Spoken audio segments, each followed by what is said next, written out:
بنتی ہے کہ وہ اپنے بچوں کو جو روٹین جسے کہتے ہیں کہ ٹیکے لگوائیں، اور وہاں بھی ہماری کوتاہی بہت زیادہ ہے دونوں طرف سے، گورنمنٹ کی طرف سے اور والدین کی طرف سے، کہ والدین لے جاتے نہیں کروانے، اور گورنمنٹ کے جو ویکسین ہے تو وہ پہنچتے نہیں کرنے. تو جب یہ پارٹنرشپ جمے گی پھر جا کر ہمارے روٹین امیونائزیشن جب بڑھے گی تو ضروری بات ہے ہمارے بچے جب پروٹیکٹڈ ہوں گے تو ہمیں یہ ایمرجنسی کی ضرورت بھی نہ پڑے. ایک دفعہ ہم نے ختم کر لیا، ہماری روٹین امیونائزیشن صحیح رہی تو ہمیں پھر یہ NIDs وغیرہ کی ضرورت نہیں پڑے گی. تو یہاں ہماری ذمہ داری دونوں طرف سے ہونی چاہیے. اچھا، اب کیا ہوتا ہے کہ غلط انفارمیشن کی وجہ سے والدین جو ہیں وہ کبھی ڈرتے بھی ہیں کہ ہم ویکسین کروائیں کہیں مضر اثر نہ ہو. اس میں ذمہ داری بنتی ہے گورنمنٹ کی کہ والدین کو صحیح انفارمیشن، خبر صحیح ملے، اور پھر جب والدین ڈیمانڈ کرتے ہیں کہ ہاں بھئی ہمارے بچوں کو ویکسینیٹ کرو تو پھر گورنمنٹ ویکسینیٹر پرووائڈ بھی کرے، ویکسین پرووائڈ بھی کرے، اور جب وہ جائیں لگوانے کے لیے تو وہاں لوگ موجود ہوں کہ لگائیں ٹیکے. کیونکہ یہ بھی ہوا ہے کہ ہسپتال پہنچتے پتہ لگا کہ ویکسینیٹر جلدی چھٹی کر کے چلا گیا. تو اگر ہمیں یہ خاتمہ کرنا ہے تو اول پارٹنرشپ کو زیادہ پختہ کرنا ہوگا، روٹین امیونائزیشن کو ابھارنا ہوگا، زیادہ کرنا ہوگا، اور پھر جو یہ مہم چلتے ہیں اس میں چیک اینڈ بیلنس، جیسے ڈاکٹر سبلینا نے کہا چیک اینڈ بیلنس بہت ضروری ہے. اور میں ایک چیز بتاتی چلوں کہ جہاں تک مجھے علم ہے ہماری گورنمنٹ ابھی بہت ہی سٹرنجنٹ طریقے سے اس کی مانیٹرنگ کرنے لگی ہے، جبکہ ہماری جب بدنامی ہوئی پوری دنیا میں تو ہماری گورنمنٹ کی بھی آنکھیں ابھی میرا خیال ہے کہ کھلی ہیں. نہیں، میں آپ سے اتفاق نہیں کروں گا. اچھا جی، اوکے. ہماری گورنمنٹ جتنی بدنام ہوتی ہے اتنی خوش ہوتی ہے. چلیے، اب تک کوئی ایسا کام، بدنامی سے ڈرنا، اللہ عزت دینے والا ہے، بدنامی میں کیا رکھا ہے. ٹھیک ہے. میں تو اس میں یہ کہوں گا کہ دیکھیے یہ بدنامی کافی ہو چکی تھی 2008 2009 اور 2010 میں، اس لیے کہ 2006 and 2007 were the best years. کیونکہ خبر آپ سے شیئر کریں گے کہ سیریز کے چوتھے ایک روزہ میچ میں پاکستان کو 6 وکٹوں سے شکست دے کر انگلینڈ نے ون ڈے سیریز میں کلین سویپ کر دیا ہے. دبئی میں کھیلے گئے میچ میں پاکستان نے پہلے بیٹنگ کرتے ہوئے مقررہ 50 اوورز میں 237 رنز بنائے تھے. 65 رنز کے ساتھ اسد شفیق اننگز کے نمایاں بیٹسمین رہے، جبکہ اظہر علی نے 58 رنز اسکور کیے تھے. اور انگلینڈ کی جانب سے ڈوین بیش نے 4 وکٹیں حاصل کی تھیں. ہدف کے تعاقب میں انگلینڈ کے ابتدائی 4 وکٹیں 68 کے اسکور پہ گر گئی تھی، تاہم کیئن پیٹرسن نے پاکستانی بولرز کا ڈٹ کر مقابلہ کیا اور اپنی ٹیم کو فتح سے ہمکنار کیا. ایک بار پھر آپ کو بتا دیں کہ انگلینڈ نے پاکستان سے ٹیسٹ سیریز کا بدلہ لے لیا ہے اور دبئی میں کھیلے جانے والے ایک روزہ میچز کی سیریز میں انگلینڈ نے پاکستان کو کلین سویپ کر دیا ہے. آخری ون ڈے میں 238 رنز کا ہدف دیا پاکستان نے انگلینڈ کو جیت کے لیے، جو کہ انگلینڈ نے 6 وکٹوں کے نقصان پر بآسانی پورا کیا، اور کیون پیٹرسن نے 130 رنز اسکور کیے. آخری لمحے انتہائی اعصاب شکن لمحات تھے شائقین کرکٹ کے لیے جب ایک بال پر 2 رنز چاہیے تھے انگلینڈ کو جیت کے لیے. آفتاب تابی ہمارے نمائندے ہمارے ساتھ موجود ہیں دبئی سے، براہ راست ان سے مزید جانتے ہیں. آفتاب تابی، پاکستان نے ٹیسٹ سیریز میں تو بہت اچھا کھیل پیش کیا، جبکہ جو ایک روزہ میچز تھے اس میں کارکردگی انتہائی ناقص رہی. ماہرین کا کیا کہنا ہے؟ جی، ماہرین وہی کہہ رہے ہیں جو ہم پہلے دن سے کہہ رہے ہیں کہ ٹیسٹ میچز میں بھی آپ نے دیکھا کہ ہمارے سپن بالر سعید اجمل اور عبد الرحمان کی شاندار کارکردگی کی بنا پر فتوحات کا سلسلہ جاری رہا، اور ہم نے انگلینڈ کو وائٹ واش کیا، بلکہ اس کو گرین واش کیا کہا جا رہا تھا. تو آج وہی سلسلہ جو ہے وہ رپیٹ ہوا ہے اور انگلینڈ نے جو پاکستان کو کلین سویپ کیا ہے اور 4-0 سے ون ڈے سیریز میں ان کو شکست دی ہے.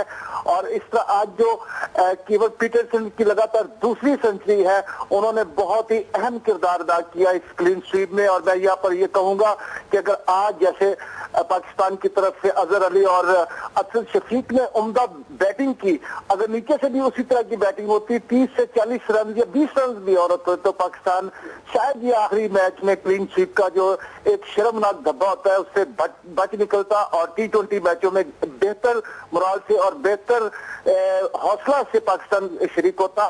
اگر اب کیونکہ ایک دن چھوڑ کے اگلے دن T20 سیریز شروع ہو رہی ہے تو پاکستان ایک دفعہ پھر دیکھنا ہوگا, ایک دفعہ پھر ان کو میٹنگ کرنا ہوگی, کیونکہ باخبر ذرائع کا کہنا ہے کہ ایک دن پہلے ٹیم کی بڑی حساس قسم کی میٹنگ ہوئی ہے, ہر بندے کے انالیسز ہوئے ہیں, ہر بندے کی باز پرس ہوئی ہے اور تبھی آج ٹیم میں کچھ بہتر باڈی لینگویج. جی بہت شکریہ آفتاب تابی تمام تفصیلات سے آگاہ کرنے کے لیے. ایک روزہ میچ میں پاکستان کو 4 وکٹوں سے شکست دے کر انگلینڈ نے ون ڈے سیریز میں کلین سویپ کر لیا.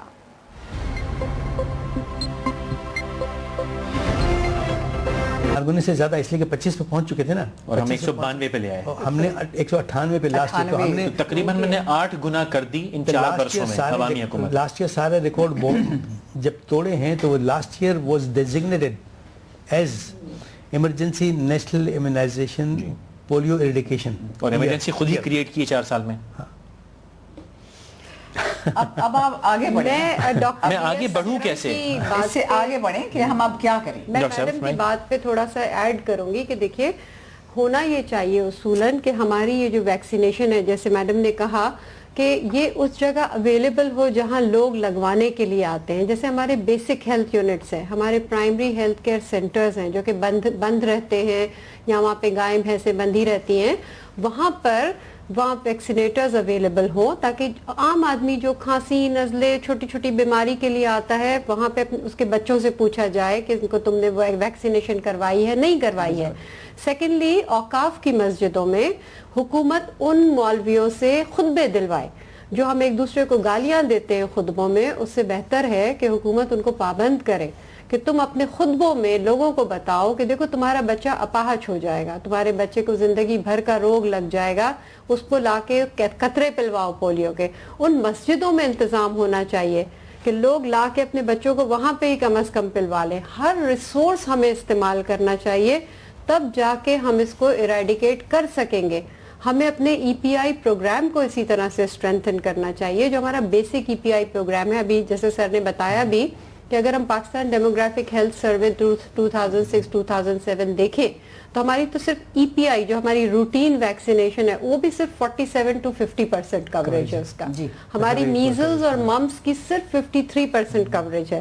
تو ہمارا تو روٹین پروگرام اسٹرینتھن نہیں ہے نا, ہم اوپر سے نیشنل مہمیں چلانا شروع کر دیتے ہیں.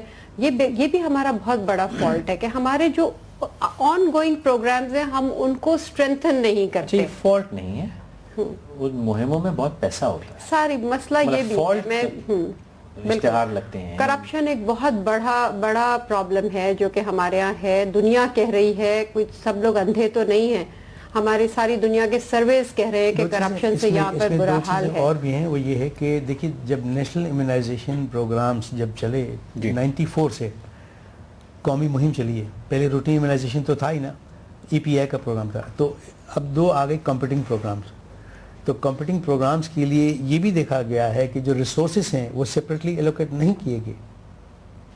Human resource and financial resource یہ دونوں کے دونوں سپریٹلی ایلوکیٹ ہوتے تو پھر بھی اتنا نقصان نہ ہوتا. جب پولیو کیمپین نیشنل کیمپینز کے اوپر فوکس ہو گیا تو human resource financial resource divert ہونے لگے, روٹین امیونائزیشن سفر کرنے لگا. جبکہ میں نے یہ پوائنٹ, حالانکہ دونوں کام ساتھ ہو سکتے ہیں, دونوں کام ساتھ ہونے چاہیے, بلکہ 4 اصولوں میں سے پہلے 2 تو یہی کہ روٹین امیونائزیشن شوڈ بی 90% اور نیشنل کیمپین میں 95% کوریج ہونی چاہیے. اس کا مطلب کہ دونوں کے لیے ہیومن اینڈ فائنینشیل ریسورسز الگ اویلیبل ہونے چاہیے. تو وہ نہیں ہوا, اس لیے دونوں سفر کیے. یعنی نیشنل امیونائزیشن کوریجز جو ہیں 95% ہونے چاہیے, وہ نہیں ہے, اور روٹین امیونائزیشن میں 90% کوریج ہونا چاہیے, وہ 45 to 50% ہے. تو اس وجہ سے دونوں سفر کریں, اس وجہ سے پولیو کنٹرول میں نہیں آ رہا ہمارے یہاں. ڈاکٹر صاحب قصور عوام کا تو نہیں ہے نا؟ نہیں, عوام کا نہیں, نہ والدین کا ہے, عوام کا نہیں. میں ذرا اتفاق اس سے نہیں کروں گی. میرا خیال ہے کہ عوام کو بھی کچھ ذمہ داری لینا بہت ضروری ہے. ڈاکٹر صاحب وہ عوام بیچاری جو گاؤں میں جا کے بیٹھی ہوئی ہے, وہ کہیں کھیت میں کام کر رہی ہے, اس کو گاڑی صرف تب دکھتی ہے, اس کو ووٹ ڈالنے کے لیے آنا ہوتا ہے. آپ بھی عوام ہیں جو ٹی وی سے جو کمیونیکیشن کا ذریعہ ہے, ڈاکٹر صاحب وہ ذمہ داری ہے کہ وہ خبر پہنچائیں. جو ماسز ہیں وہ ہمیں تھوڑی دیکھتے ہیں. تھوڑا سا اختلاف یہاں پہ میم آپ سے یہ کروں گی کہ ہم نے سیلاب میں دیکھا ہے کہ ہماری عوام کا کیا لیول ہے, ٹھیک ہے, وہ جو طوفان ہم نے دیکھا ہے سیلاب میں، ہم سب کے تصور میں بھی نہیں تھا کہ ہماری عوام کا یہ حال ہے کہ ان کو اپنا کلمہ تک نہیں